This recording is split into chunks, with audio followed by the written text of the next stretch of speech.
And good morning, everyone, and welcome. It is the Morning Exiles podcast for, is this Indigenous People Day? Is this Columbus Day? Is this Infectious Disease Day? Is this... It's Infectious Columbus Day. Is this Migrating Birds Day? Is this Spill Your Seed Upon the Soil Day? What? Spill your seed upon the soil? So I saw a Facebook post, and they had a picture of a Native American. It said, "You came here with your guns and your disease, and you wiped us out." And they left they left the last sentence off. What? We blew it. We let you kick our butts. Yeah. You let us, and you loved it. You had the high ground. We had the geographical knowledge, and we kicked your ass all over the parking lot. But such is history. So, what an election, eh? What an election indeed. It was something to see. This thing with the congressional district with Franklin Foyle and Steve Carter being That's in Senate District 16. Being in a dead heat right now. They started the manual recount today. We did invite both Mr. Foyle and Mr. Carter to join us, and they were both kind enough to respond within about half an hour. And they said, "Look, they're going to start the manual recount. We need to be there. Thanks for asking us." But this could be, if it stays, a dead tie between those two. Then all three, Beverly Brooks Thompson, Franklin Foyle, and Steve Carter, go to the ballot. Which is a disaster. Well, it's a disaster if you would like to see a Republican in a previously represented by a Republican Well, district. be that as it may, you're also going to have someone that's elected with a plurality rather than a majority. Mm-hmm. And that gets kind of painful. No, clearly these two gentlemen, and I don't use that word lightly. I mean, because they are both great guys. They are men of substance, and either one of them would be great, for that job. But they're going to have to meet, come to terms, and decide somebody needs to step down before the runoff. Well, let's wait and see what the count holds, because statistically, it's almost impossible that it's going to stay exactly the same number. It has never happened in a legislative race, by the way. It has happened 19 times in, smaller races, council members in small parishes and things like that. It's never happened in a state representative race. So it'll be interesting. I do want to talk a little bit. After the election on Saturday, as was expected, there were a lot of people that were whining, a lot of people that were crowing, a lot of people that were crying in their beer. And I saw a post by Jan Bernard. Now, Jan has been a reporter at WAFB-TV. Yes. She has worked in city government. She worked for, I believe, Pat Screen. I think she also worked for Kip Holden for a while. She is a consultant to various political people. And she said very simply, well, it looks like the racists won this one. Wow. Now, I want to address these comments specifically to anybody who feels that way. I looked up the statute that allows incorporation. Nowhere does it say there is a prohibition on incorporating an unincorporated area into a city based on its racial makeup. There's no formula. You don't have to have a certain number of Caucasians, a certain number of African Americans, a certain number of Hispanics, a certain number of Native Americans. All it says is that like-minded people who wish to incorporate must first get a petition that is signed by 25% of their voters and then asked for an election and then have that election. That's all it says.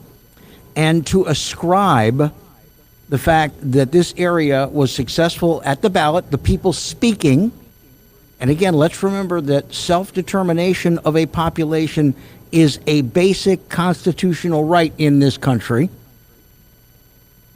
Doesn't mean that district is full of racists. Doesn't mean that those who voted in favor of it No, but are it means racist. if you're a pathetic liberal, that's what you criticize people. Oh, they're racist. Well, you don't like it. You don't like the outcome. It didn't work out your way. I think you shout racist. I think it's too easy to play that card. Now, secondly, I think it is too, but they do it. Secondly, now we have people inside the city of Baton Rouge that are saying, we're going to be $42 million short. You Well, knew that going in. well, here's the whole deal. You know what?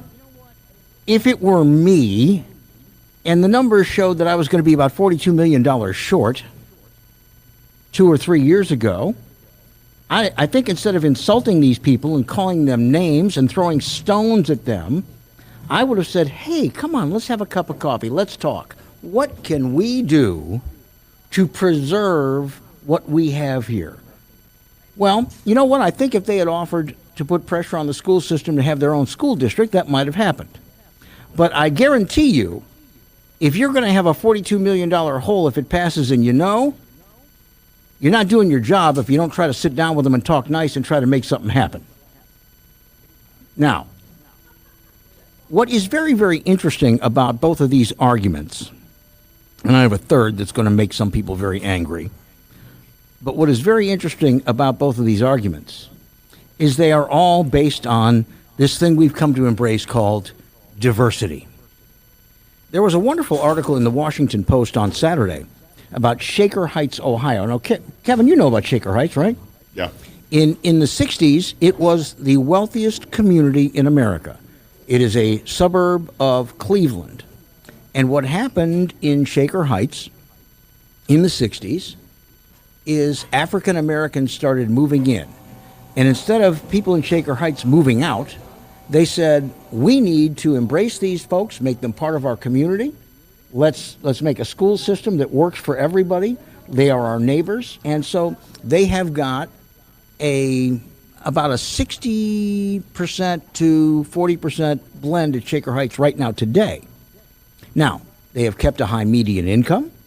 They have kept a school system that is functioning, but they did a study and they found out that there were some struggles with African American students in advanced placement classes.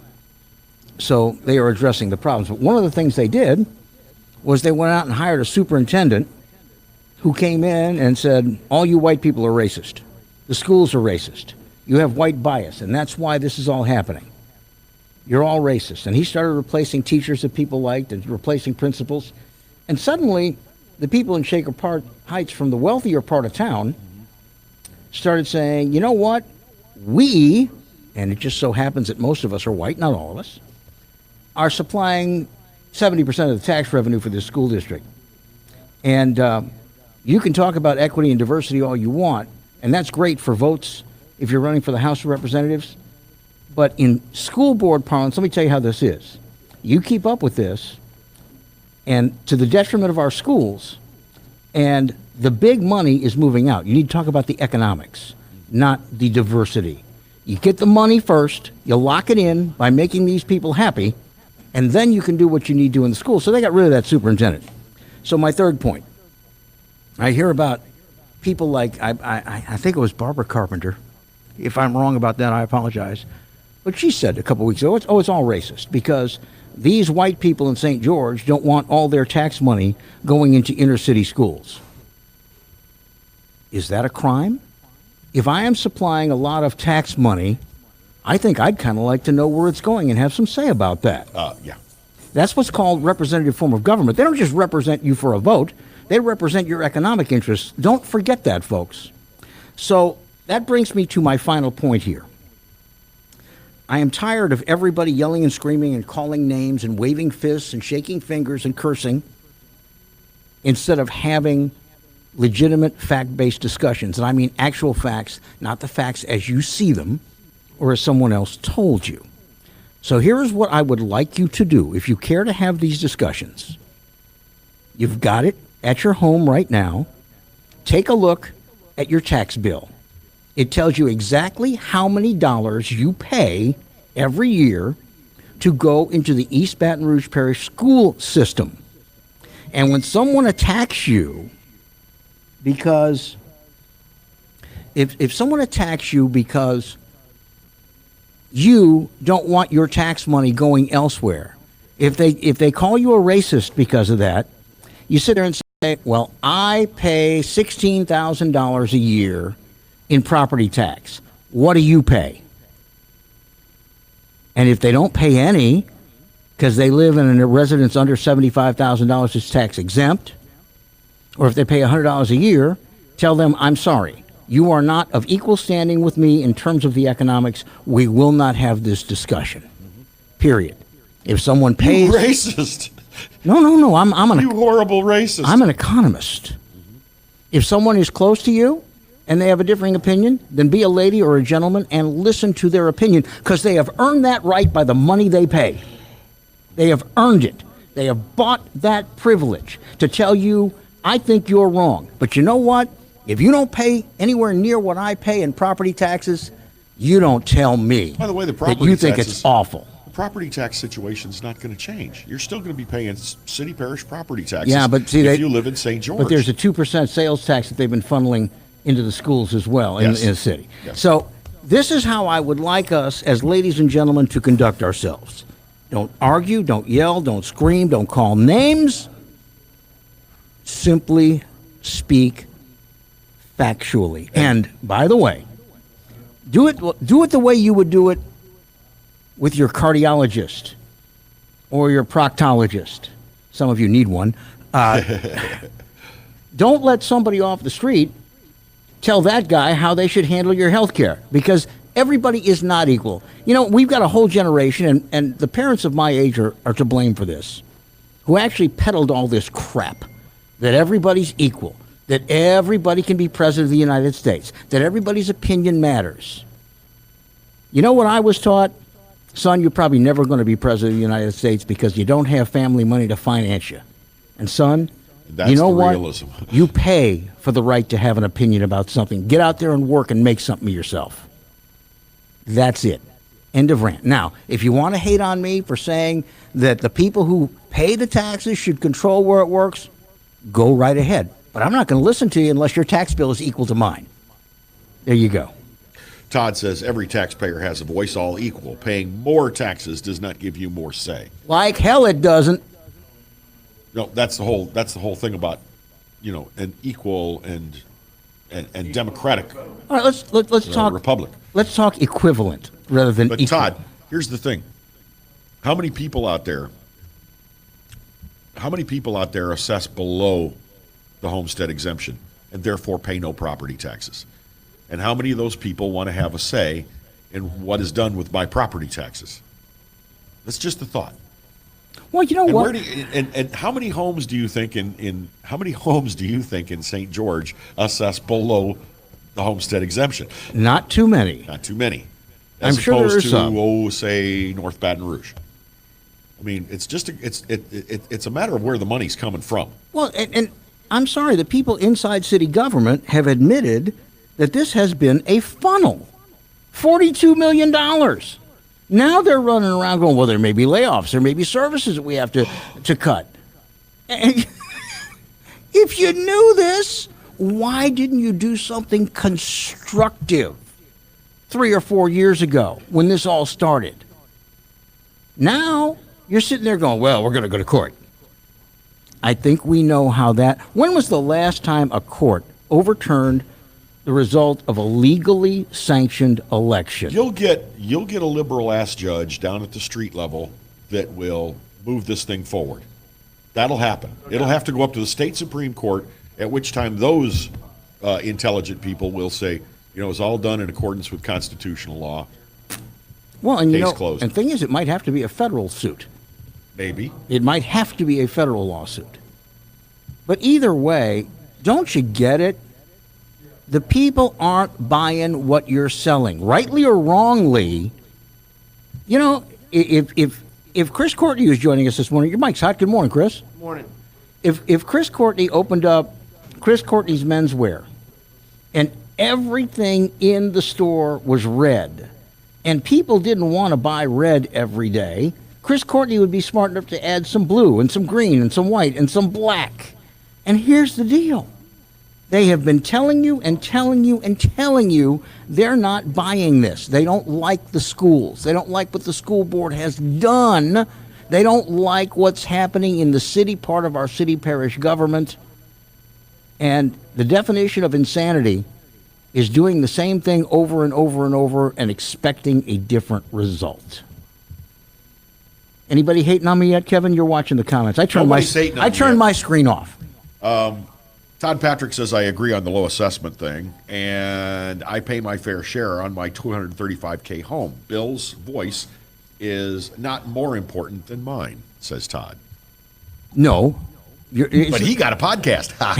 No, it's not Just more, kidding, Todd. it's No, not but more my important than yours. $135,000, $140,000 home, I don't pay the taxes you do on your $250,000, $500,000 home. So do I not have the say that you have? What I'm saying is relevance on where you put the money based on where it's being paid Look, from. I'm all for St. George. I felt St. George should have got the vote. I felt they were the only ones that deserved that right to vote. I don't think it, in all honesty, makes that big of a difference to me in the end. My taxes are either going to go up or they're not. You know, I may lose my job, I may not. But in the end, it really isn't going to matter because they got their right. They fought for that, and the fight that they had to go through to get there, you know, they won. The problem comes into being a teacher. If you don't have discipline in the schools and you can't discipline students, and students continue to come into schools, don't want to do the work, you can't talk about certain things at school, you can't say certain things at school, or you get called the all-handed, you're a racist. Okay? So what do?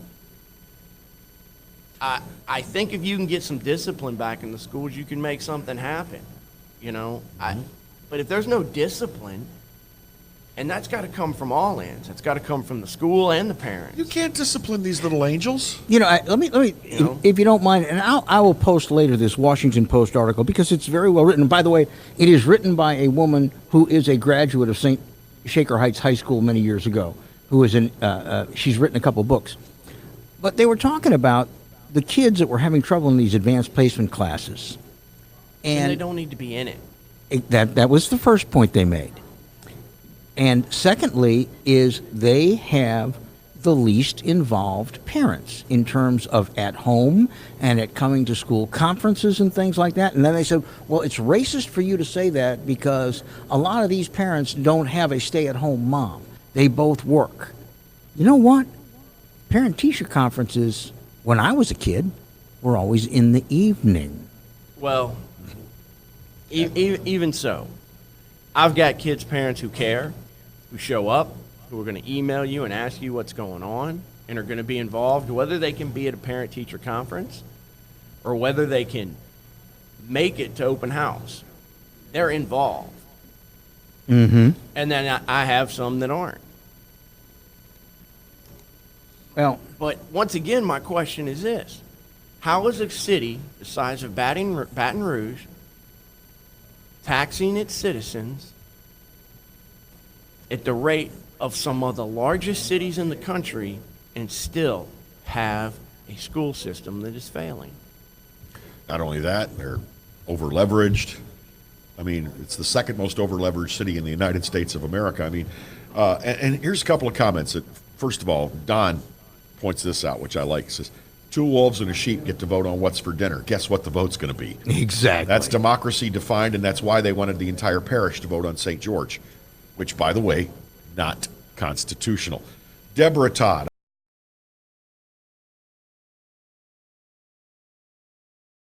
Why didn't they prepare for this over the last 4 to 5 years? It's not like they didn't see it coming. Denial is more than just a river in Egypt, gentlemen. Yep, Deborah finishes her comment with another example of how the BTR city government is run. In other words, we'll cross that bridge when we get to it, instead of being prepared for it. By the way, if you got a $42 million shortfall because of sales tax from St. George, isn't there $70 million surplus in the library board?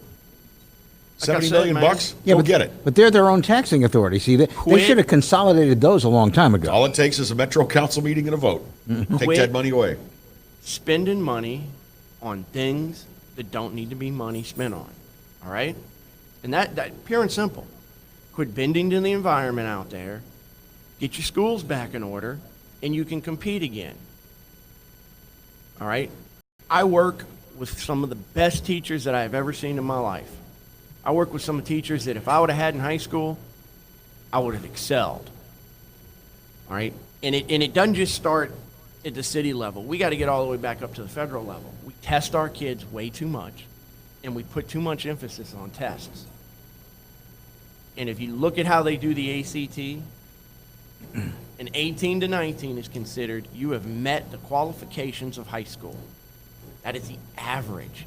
So if you can get your kids to that point, you've done your job. But the problem lies if Kevin has all honors students, Bill has all regular students, Bill's going to have a bigger struggle to get that test score that he wants. That's right. Kevin's already got that test Yeah, score. his kids are doing 29s and 30s. His kids, his job now is to go, okay, you guys are already hitting the 20. I got to get you these additional skills. The problem is we have laid off of giving kids skills and giving kids just here, we got to get this, we've got to do this. You got to let a teacher teach. You got to let teachers teach, and there's got to be some type of repercussions. And then you got to have discipline. If there's no discipline, we have a phenomenal discipline department. We started Saturday school this year. Yeah. It's like, all I thought of was the breakfast club. I have a niece that goes to your In school, fairness, and she's very aware that I don't want to be here on Saturday. You're man. a magnet school. You have got the best of the best. And if there's a discipline problem, it's not like what would happen in a non-magnet school. And that's fine. Then put the discipline back in the non-magnet school. Somebody explained to me, all right, I graduated in 1992 from Tara High School. Somebody explained to me how in 1992 at Tara High School, it was no worse than where I teach now. Yet, you go to Tara now, Oh, yeah. and it is a nightmare.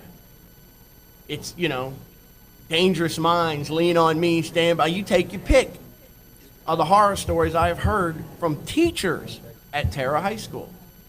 Well, and here's the deal.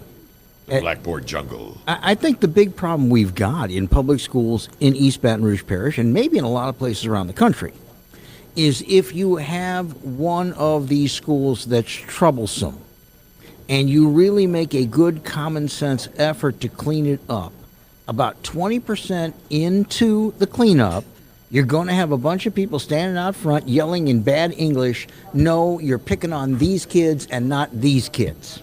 And everybody in education is afraid of that. It's like the scarlet letter. As much as Only you it's hear, not scarlet. it's not that hard to get kids to do what you want them to do. Okay? They want and need to be told what to do.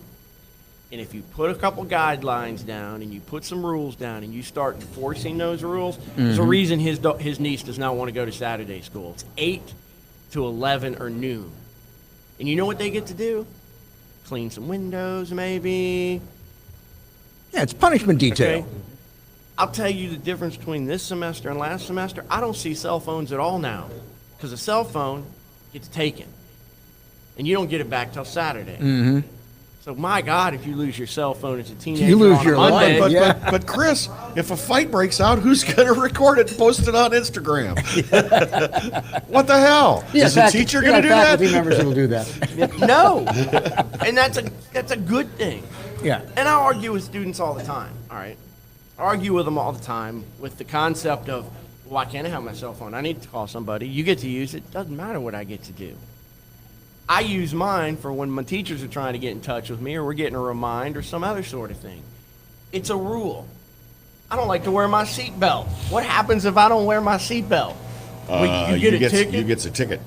Well, there you go. That's the price you pay. You want to pull your cell phone out at school, it gets taken away. You go to Saturday school. And if they catch you a second time, you get a bigger ticket. That's right. It's just one of the way. It's the way the world works. Well, I don't like what I see and hear. If Karen and I had children of school age, they wouldn't be going to the public schools unless they were in the magnet program. No, my kids wouldn't even do that. And I'm going to tell you why. You want to know what upsets me more than anything? Is I am being taxed twice. All right? My kids are getting taxed to go to a public school system that is failing, and it irritates and upsets me. And no matter what happens, it doesn't seem to change. And it hadn't changed for 50 years. Let's just, you know what I mean? Let's put that out there.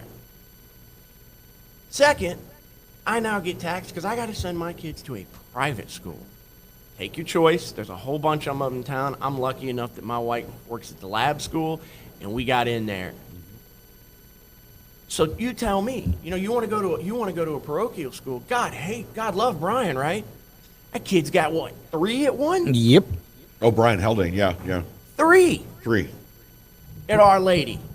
Do you know what it costs to send your kid to Our Lady right now? More than LSU, I'm guessing. It's pretty close to $5,000 a year to a semester.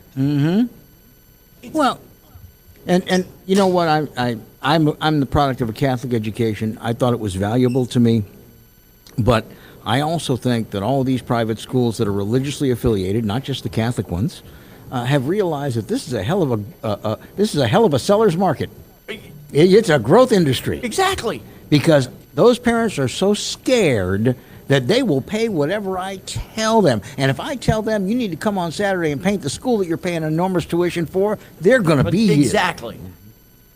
Bill has had an endorsement deal with St. Michael the Archangel High School for what, 8 years? Not 8, but 5. Yeah, Pretty close. Yeah. At least 5. I mean, you were doing them. You were doing them from you the were time. doing them in the afternoon. Yeah, so. you were doing them in the afternoon, and you and I did mornings together for 5 years. So it goes back. And I Good really, 8 years. yeah, I I'm really. with you, Kevin.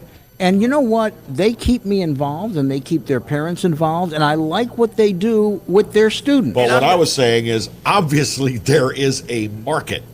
Yeah, but they also have to market for it. Because parents want something better than the city parish can offer. But you look at a place like Houston.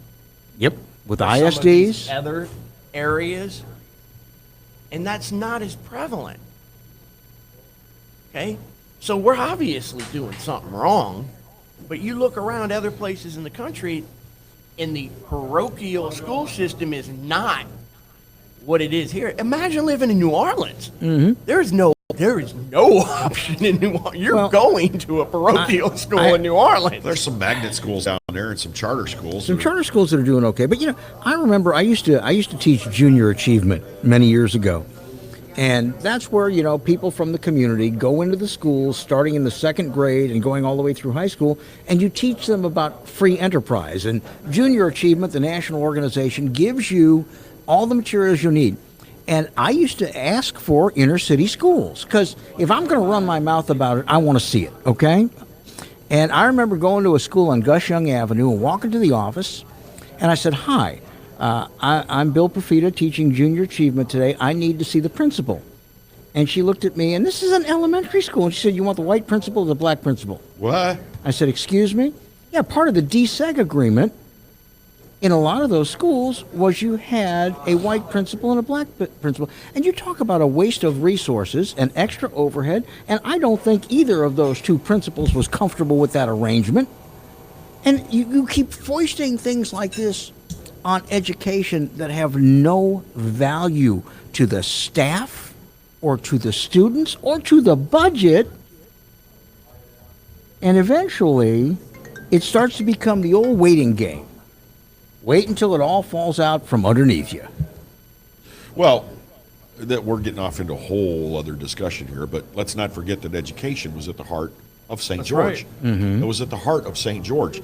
A quick reminder, St. George started with Bodie White and Bodie White and a couple people in the House that had a bill to create an independent school district in southeast East Baton Rouge They Parish. never wanted to leave. They never wanted to leave. They never wanted to break away. They wanted an independent school district so that they could set a higher standard. They were told, and one of the people who rather sassily told Bodie White on the Senate floor, "Get a municipality, and you can have a school system," was then State Senator Sharon Weston Broome.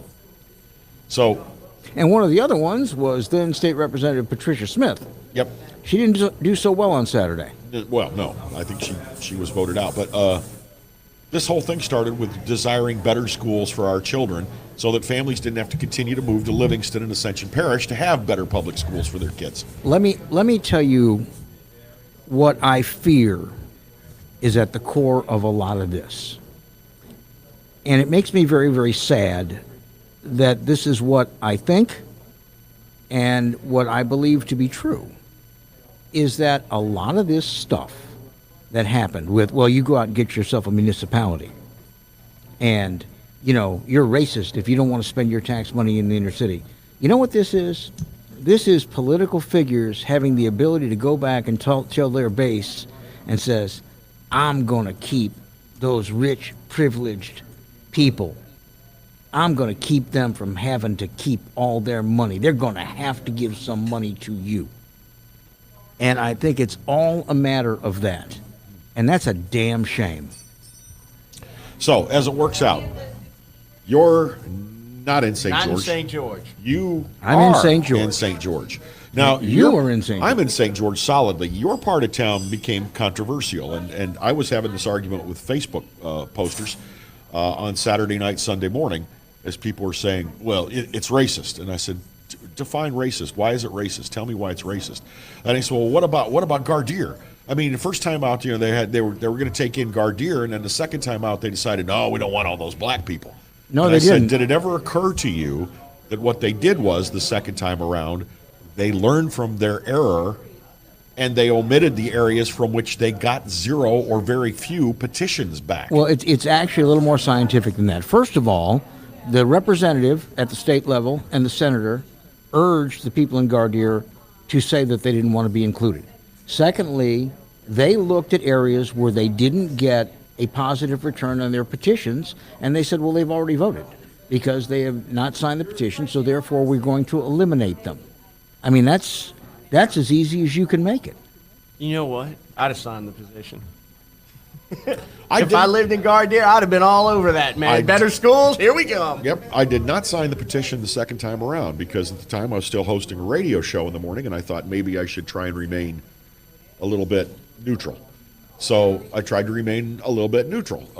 Well, when it came time to push a button, I said, yeah, sure, St. George, let's go. Boom. Now, here's what's interesting. They talk about racism, and my particular area, and it's one of those that they pointed fingers at, if you look at the precinct by precinct for my neighborhood and the one next door, which is Lexington Estates, St. George did not pass there. I don't doubt that. It did not pass. I don't doubt that at all. And once again, that falls into your, I'm an economist, not a, it exactly. has nothing to do with, it's a money thing. And I under That's right. You were dead set, no, I don't want it from the get-go. You're more than willing to send your money. And I get that. There's no fault in that. That's personal self-interest. So, for everybody out there who has now been calling you a racist, I guarantee you the man didn't vote for it. He likes his tax bracket the way it is. I never tell anybody who I voted for or who I vote against. But yes, there was an economic interest there. Now, I will tell you somebody that I respect in this city is a fellow named Newton Thomas. He is the founder of Neutron Incorporated. He is also a philanthropist. He gives a lot of money to things like Knock Knock Museum and Boys Right. Hope and Big Buddy. And I mean, he puts his money where his mouth is. And he was saying, I don't know what to do.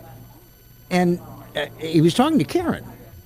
And Karen said, well, what do you mean you don't know what to do? You've been involved in politics and philanthropy in this city for 70 years. And he said, because here's what I feel. I feel that either Sir, vote is a bad decision. Blocking the camera, thank you. Thanks very much. We're doing a live podcast. It's quite all right. That either vote is a bad decision. That somebody is going to lose Somebody's a gonna lot of lose. tax revenue here. Now, if that doesn't point to the fact, and by the way, I believe he is a man who has some of the high-ranking city officials' ear, because they come to him a lot to support projects and things like that. Why didn't you 4 years ago try to make peace with the St. George movement? It was too late. It was too late 4 years ago. My Lord, do you not remember? We were on the air. Oh, God, I remember it. It was too late. Yes, I remember it. If they wanted to keep St. George, they should have went ahead and let them make an independent school district. That's right. Because the people who live there with children are the ones that said, I want out. And that is exactly the separate piece they had an opportunity to make, and they never did. I've said this a few times on the old radio show and a few times on Facebook, but it amazes me that nobody in the city parish government, none of the St. George naysayers, the opponents, if you will, nobody is able to look at this thing as a good thing if St. George's existence stems the tide of people moving out of East Baton Rouge Parish, is it not a good thing? I'd rather have two cities. I'd rather have two cities and have people stay in East Baton Rouge Parish than have them continue to move to Livingston and Ascension. Like I said, I'm No offense to Livingston and Ascension, but I would have liked to see the city stay together. That's how I remember it, and all of that. But once again, if you just let them have their independent school district, cut their chunk of their property tax for their school district or their independent school district tax or however they're going to fund that, and that's all they had to fund. That's right. I guarantee you the city would have, that community would have funded whatever they cared to fund. Absolutely. To fund that school district. And you still would have got your property taxes in the city. They made the mistake that I referred to in that article in the Washington Post that they almost made in Shaker Heights, is they didn't look at the money and say, oh my goodness, whether I agree with the point or not, these people have a point that they're rallying around. So let's try to make it happen for them. You know, the one thing my sister complains about, and they complain about in Houston, and they don't really live in Houston anymore, they live out in Richmond now, was property tax. They pay an exorbitant amount of property tax. They also have phenomenal schools. That's right. They even have good schools in the inner cities. So you look at it, and it's a simple concept. It really is. It's not hard. Put the money where it should go. Quit paying administrators that you don't have to pay. Give the people what they want, and they will excel at it. Give the people what they're paying for. Chris Courtney, on a rare day off. With you, man. Yeah, good It's to have always you. good. I'm waiting, to be honest. We can't really pick up Facebook at the school, so I'm waiting for when we get into our journalism topic. And I even may, a little closer to November 4th, when y'all start doing some, I might even put it on for my first hour class. Well, we'd love to entertain your first hour class. We might teach them some new words. No, we won't. Chris Courtney, appreciate your being with us. All right. Always Wayne Smith wonders if the St. George police cruisers will have a rebel flag on them. They will. All right, so Crazy Uncle Roy joins us in a second, Thanks, Chris. as promised. But I did not forget, for those of you who are hitting me on my Facebook page, I did not forget about bad reporting with bad grammar what do you got? and bad news. What do you got? All right, here we go. From our friends at WBRZ TV, and they have gotten smart enough when they say source, is they don't put a name anymore. They just put staff, okay? Here is the headline. Deadly deputy involved shooting allegedly stemmed from chicken theft. Outside of the fact that that is hilarious, and that's a real piece of Chamber of Commerce news, but who is this deadly deputy? Does everybody have... Every sheriff's sheriff's office has a and deadly if deputy. you see It's a him or designation. her show up, you go, oh my God, somebody going to get shot. It's the deadly deputy. Or in the obverse, I hate it when dead deputies come back and shoot somebody. I really do. So again, tortured language, not written well, typical. Now, Pope tweets at saints, but not those saints, and social media goes wild. Now this is by Chris Finch, who is with WVUE in New Orleans, and it was carried by WAFB Channel 9. Here's the line. Pope Francis tweeted at the New Orleans Saints, in parentheses, on accident on Sunday. Are you kidding me? What are you, 7? You knocked over a lamp? Mama, I did it on accident. It was on accident. You know what? And he has it in parentheses, which is totally unnecessary. By accident, not on accident. You sound like an ignorant 4th grader, Chris Finch. You're going to go I'm third grade. I'm going to go third grade on that one. On accident. It was on accident. Does that sound right when you hear it in your own ears, Chris? That something happened on accident? Yeah, it probably does sound just fine in Chris's ear. What a maroon. It was an accident. It happened by accident. He tweeted by accident. You can sit on a chair. You can't sit on an accident. Moron. All right, now let's talk a little bit more about what we all witnessed on Saturday night. Joining us, I right didn't now, see nothing. my friend and the host of Fletch Nation, a program heard weekly all over the state of Louisiana, including 107.3 FM. I got a sound effect for Roy. In Baton Rouge. Roy! Yes. There you go. I like it. I like it. You seem in a chipper mood, so you were very, very busy. You had a lot of races to cover, and Roy's you been won some. cashing checks. I won more than my share. Good. Yeah. One more than my share. Where would you like to start? The governor's race is Just to ask. I mean, you know. Well, if you don't mind, I want to start on the, I guess, what is that, Senate District 16? Is that what it is? Franklin Fall. Yeah, Foyle, Carter, and Beverly. I'm in that race. I have Fall. You have Foyle. Yes. Well, you screwed up. You didn't win. I'm kidding. I'm kidding. No, I did win. This is unprecedented. No, it is unprecedented. And look, I don't want to, I don't want to cast any asparagus, as they say. But I mean, some people think that. Let's see. Carter didn't call Fall the night of the election after Fall had gone ahead and won with 8 votes. really. Yeah, and then there He was- lost his number. Hold on.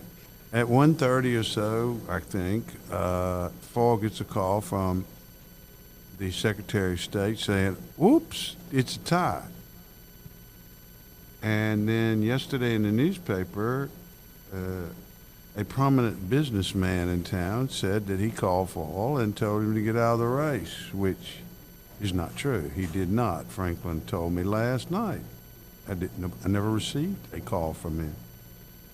So Why would somebody just make something like? Now I'm not well, doubting. Yeah, well, no, but hold on. But so let me ask you a question, guys. They had to go through a net and subtract and add. Now, dude, they're ciphering. Yeah, they ciphered like Bodine. Jethro Bodine. They had to do their ciphered. gazintas. Yeah. Yeah, dude, they're Now, why wasn't that number 5? How about 9? How about 22? How about 31? Why Is there a was it? significance to 8? Is there any?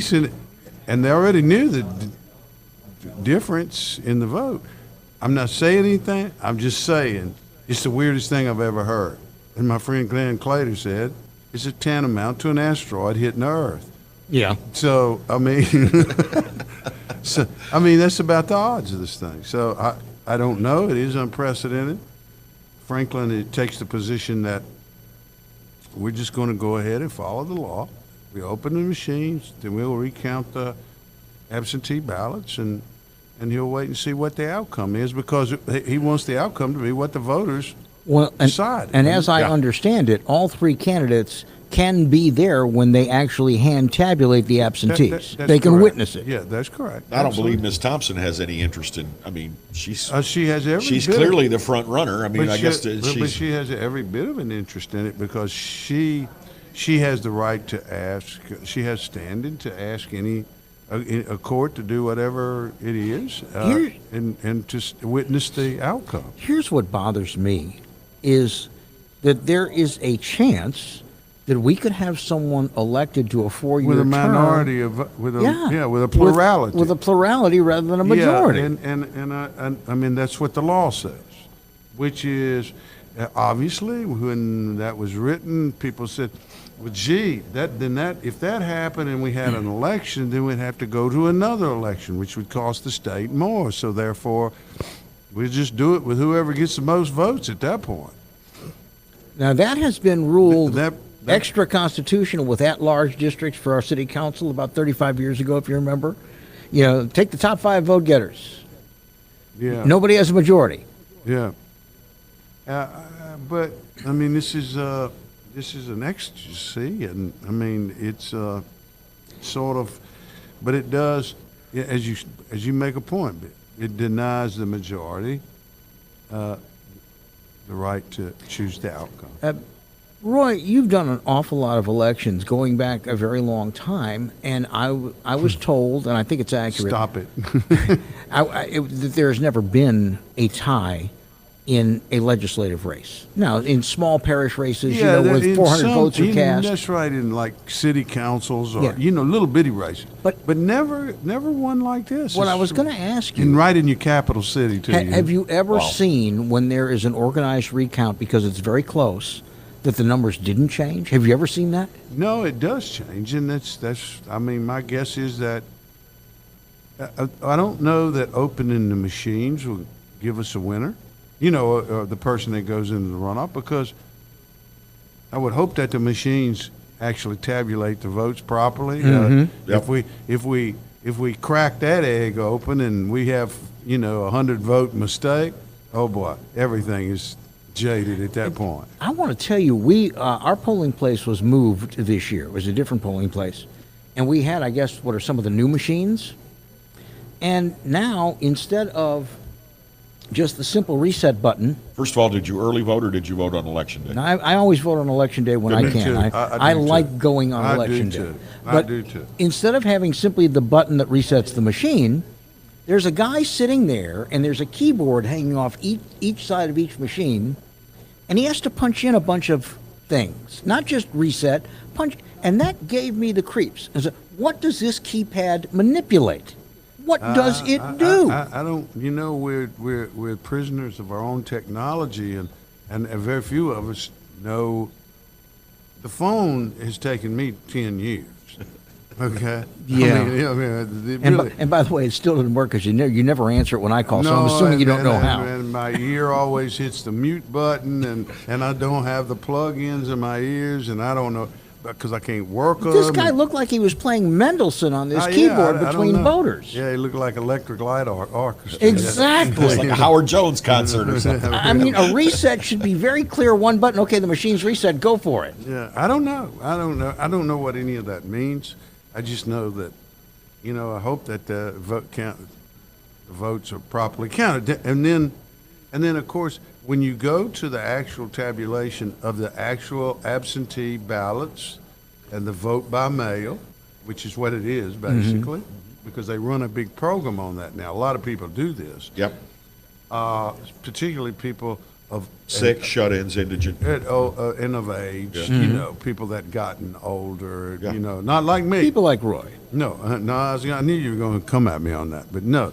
Well, my sister-in-law does a mail-in ballot because she just doesn't get out of the house all that often. I don't. Yeah, it do also allows her to because- vote 8 I times. don't do it because you know what? I'm brisk and I'm ready to go, baby. Yeah. Let's go. I want to go to the polling place. Brisk. So anyway, I meant brisk. so that's where probably if there's a vote that's going to change, assuming the machines are as good as we think they are, that's where it'll be.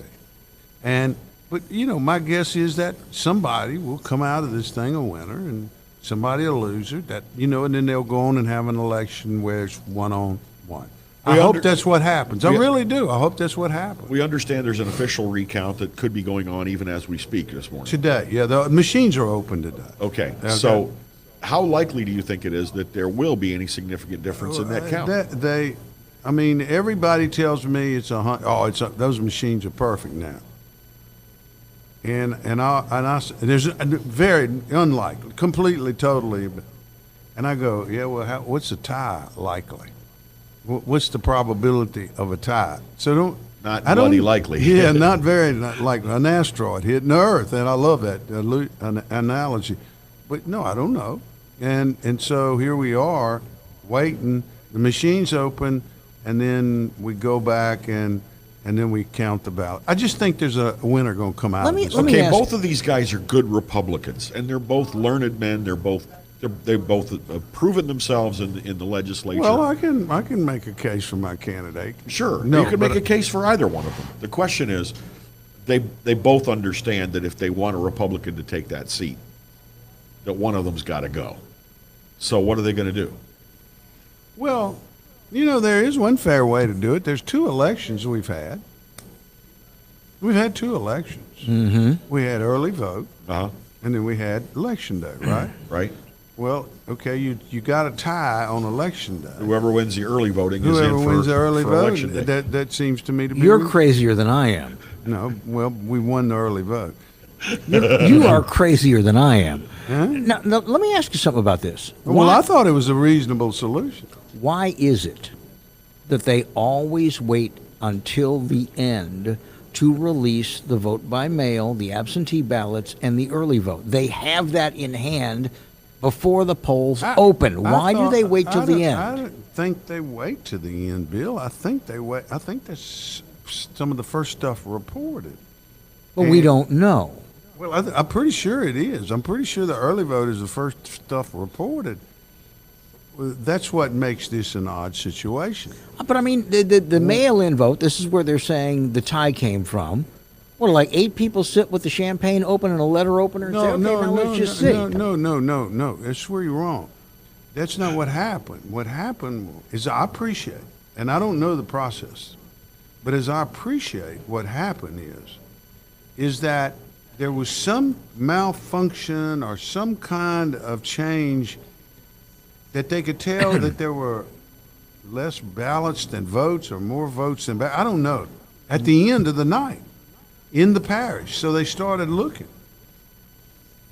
And they found 19, of which 5 came off of her and whatever it came off of Franklin, 8, and suddenly... And none came off of Beverly. No, 5 came off of her. Okay. Suddenly we have 8. But that's what I said. It was at the end of the night, into the night, that after we knew what the score was, you already knew how many votes was needed. They suddenly found exactly the number required. Amazing. I'm seeing a Vince Flynn book here somewhere. I'm not saying anything about stuff like that. All I'm saying is it was not good. Well, Louisiana is a marvelous environment for coincidence. Now, Roy. Roy, let's talk about some of the other statewide elections first, or in a minute. But first, I have to ask you. I've been asking everybody this. You probably know this, being the astute political analyst that you are. I like that. Do you know which statewide candidate got the most votes? Billy Nungas. That's right. Yeah. Billy Nungesser got the most votes of any I'll got give you candidate. another one.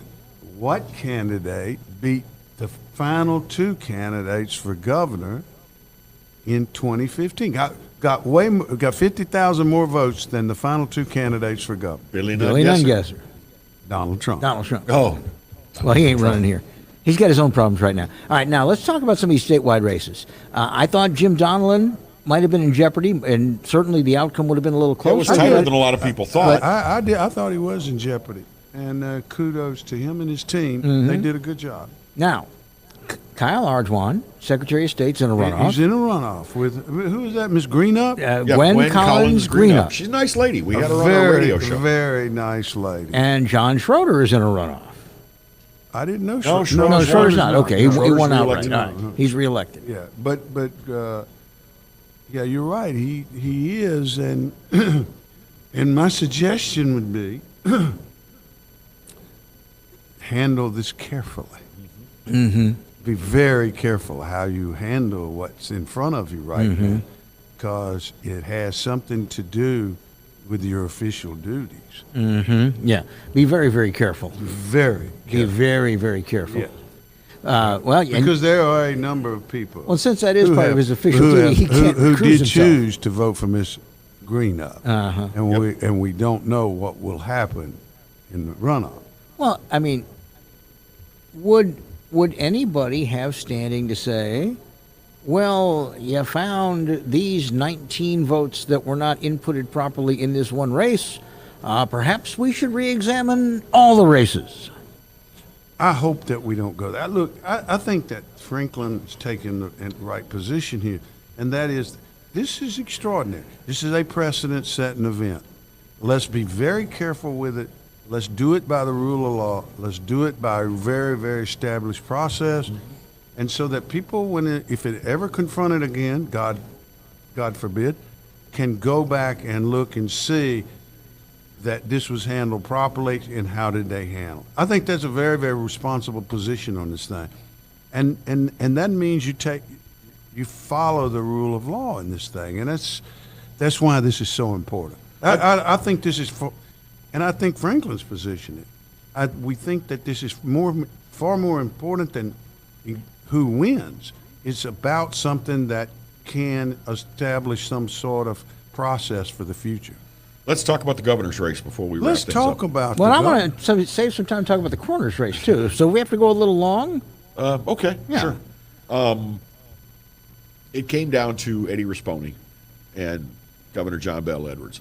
I thought that it was a class act that Congressman Abraham wasted no time coming out, conceding the loss, and throwing his support behind Eddie Rispone. Mm-hmm. I thought that was a good move. But they At weren't this in point, the tie. You and I have talked on the weekly radio program about some of the missteps by the Rispone campaign so far. Is it time for them to bring in a Louisiana consultant, such as yourself or one of your peers, to help give them more of a line of sight on Louisiana voters for the runoff? I'm not giving anybody any advice in this race because nobody's paying me. But I would, I'll tell you this: that I think that's I think that will happen. If you want to know the truth, I think it's coming. I think that's coming. I have agreed with your generalized view of the governor's race since the very beginning, was that John Bell Edwards did not have to run against anybody. He was just running toward Mr. 50% plus one vote. They're running against Mr. 50. And you were correct about that. I have felt, and I have actually had the opportunity to speak to both Congressman Abraham, who has been on our radio show many, many times. Right. I've spent time with him in Washington when I did my broadcast from there, and with Eddie Rispone. I have been very candid in saying, watch out for these out-of-town advisors. They could be sending you down a bad path. I think that Eddie Rispone should get a local person on his team to help shape, because you know what I don't think Eddie Rispone got shaped well, and this is not because of him. It's because of his advisors. At the very beginning, it should have been, I took a business from 15 people to 1,500 people or 3,000, whatever it is. I build things. I create jobs, and we need jobs, and we need roads, and we need things built. He has a great story that should have been told first, and then when he told the Trump story that he was, then you would understand why that fit him, and that was something that I was really adamant about. And neither of them talked about, neither Abraham nor Rispone talked about how generous they have been with their fortune and their time over the years. Mm-hmm. You know, and Eddie Rispone is a noted philanthropist. Yes, he is. And that says something about his character. Yeah, to his It credit. says a lot about his character. Yeah, And so is Ralph, by the way. Congressman Abraham was completely wronged Oh. in everything that was said about him and the money for St. Jude. A lot of it was lies, and some of it was damned lies. I mean, what they were saying was technically honest in the language of what they were saying, but it's like he said he wouldn't take his congressional salary and he'd give it to charity, but he took it. Well, you can't just have Congress pay a charity. You've got to take your salary. Well, and then and you cut your can't have them checks. pay for charities. Right.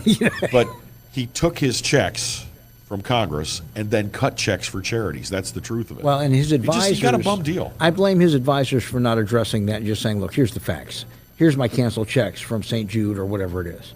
Well, if you remember, and I don't think we need to prosecute that anymore, but if you remember, there were things done before the campaign, before he announced, that sort of was trying to, how would I say, run a bush over the footprints in the dusty road. Mm-hmm. Uh-huh. Okay, so yeah, I think that they were aware that they had a problem.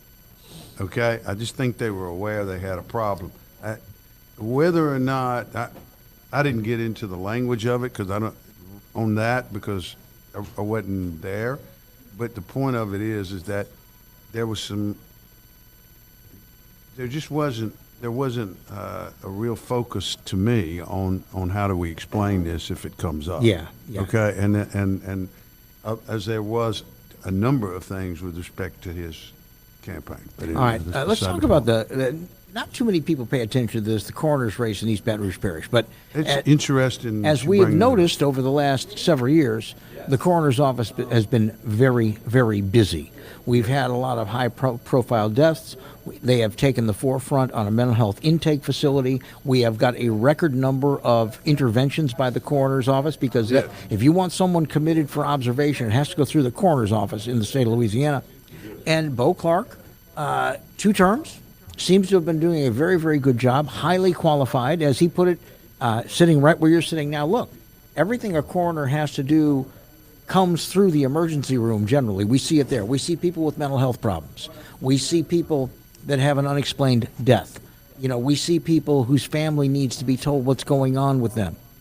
But a political newcomer, Dr. Randy Whitfield, managed to get a huge number of votes with almost no marketing or media or explanation at all.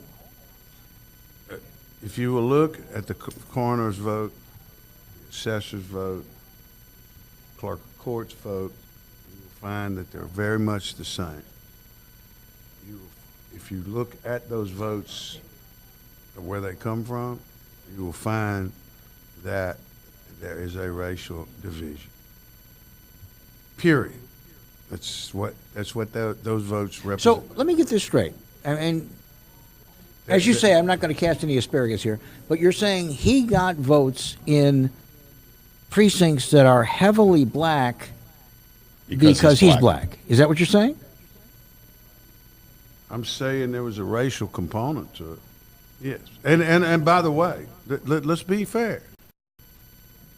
I'm saying also that the white candidates got votes in white precincts Because they were white. because they were white, or their opponent was black. Well, yeah. Yeah. I mean, let's Be grown up about this. let's be grown up Well, about this. the point I'm making is And that's why people who don't have a camp, who didn't do a whole lot, publicly, did really well on election night. has it become this pedantic when it's election day? Has it I hope is this not, but- well? But I mean, the numbers don't lie now, do they? I'm not trying to cover for the numbers. The numbers are the numbers, and you got to figure out, well, what does that really mean? And so you say, what was the salient factor in Now- it? And one of those salient factors, and we all have to recognize it because that's a part of process of healing of something or getting it back together. Trey There was Welch? a racial component to it. Trey Welch is running for judge. He is in a runoff with is it Don Johnson? He's in a runoff with or Ron Johnson? I don't know. I always get them confused. I'll be honest with you. There were so many elections, and I was so focused on the 20 I had. Ronald, thank you, Chris. Ron Johnson. I didn't even know. I didn't know. Now, but if Trey Welch is successful in the runoff and he vacates his Metro Council seat, is that going to be one of these where the voting falls along racial lines? Because it's an almost 50-50 mix in the judicial district, which is a little larger than the council district. So the point would be, let's just watch.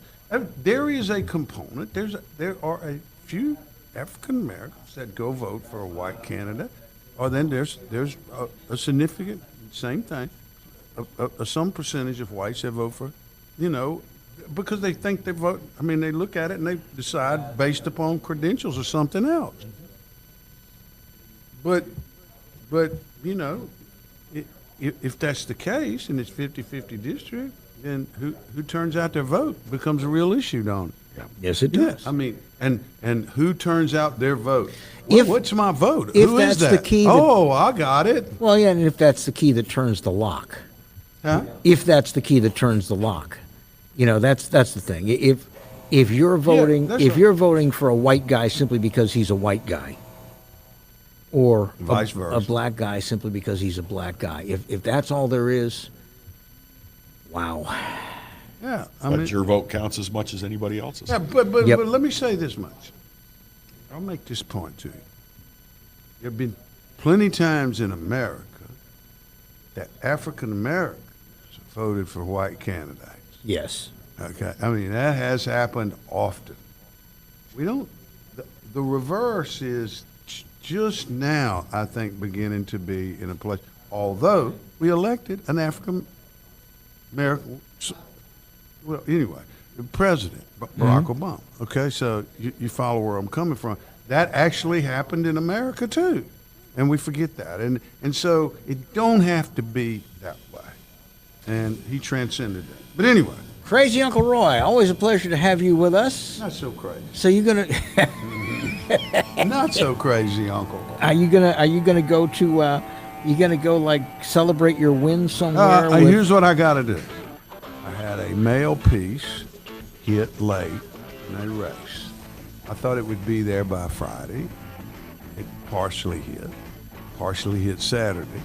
And I got 6,000 of them hitting today in a parish in North Louisiana that says go vote on October 12th. Oops. I am a little bit embarrassed right now, but life makes, you make things happen, and that's Well, what happened. And I had nothing I can do you- about you- the postal you- service. I guess I should have mailed it a day earlier. Yeah, something. I you don't know. learn something every day, and I didn't think it was possible to embarrass Uncle Roy. Oh no, wait, I did years ago. I made Roy blush. Remember? I made him cringe. Oh, you did? You make a lot of people cringe sometimes. That's it. That's it. Hey, All right, man. I got to go with my strengths. Yeah, go for Roy, it. thanks for being with us. Of course, Fletch Nation coming up this weekend. You can listen Sundays at 6 on 107.3 or on several other radio stations across this fine state. Yeah, we do thank you all for being with us. Good to see Chris Courtney, who is educating young minds full of mush. It's a day off for teachers and students today, which is why he was able to join us. All right, we'll be back on Friday. Friday, we're going to hear all about the brand new Our Lady of the Lake Children's Hospital. It is something Kevin and I have supported for many, many years. Yep. And it is by all accounts magnificent. So we will hear you then. Till Friday morning, take care. Ciao, bella. Bye.